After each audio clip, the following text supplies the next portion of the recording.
Hello, Stonebriar family. I'm Ivan Flores, worship pastor of Stonebriar en Español. Have you ever asked yourself the following question? How does my life demonstrate God's love? I certainly have. And before I attempt to answer this simple but profound question, I think it's important to point out the magnitude of God's love for us. Romans 5:6-8 says, "At just the right time, when we were still powerless, Christ died for the ungodly. Very rarely will anyone die for a righteous person, though for a good person someone might possibly dare to die. But God demonstrates His love for us in this: while we were still sinners, Christ died for us." Paul says that it is rarely possible that someone will die for a good person.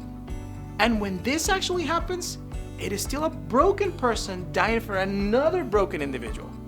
Nonetheless, the depth of love that this takes is baffling. For this reason, my mind, my whole being is in awe when I think of the extent of what God has done for me.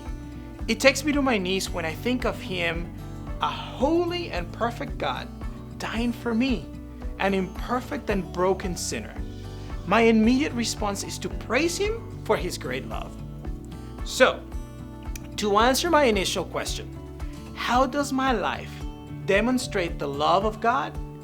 Well, I first recognize that I fall short, that nothing I do can measure up to what He has done for me. But because He sacrificed so much for me, a natural desire builds up in me to love Him and the people around me. The demonstration of God's love is both upwards and outwards. The upwards demonstration creates this desire and hunger to spend time with my Creator by cultivating a close relationship with Him. This then leads me to see God's love language, obedience. Through obedience, I am demonstrating my love to Him. Jesus told Peter in John 14:15, "If you love me, obey my commands." Now, the second movement is outwards. I demonstrate God's love to those around me through words and actions. This seems simple but can be most challenging, especially in our current global situation. We will have to either spend too much time with our loved ones, or we've had to spend a lot of time in isolation. If anything, this time period has taught me that our outward demonstration of God's love must be more intentional and must flow from the upward demonstration of God's love. God bless you.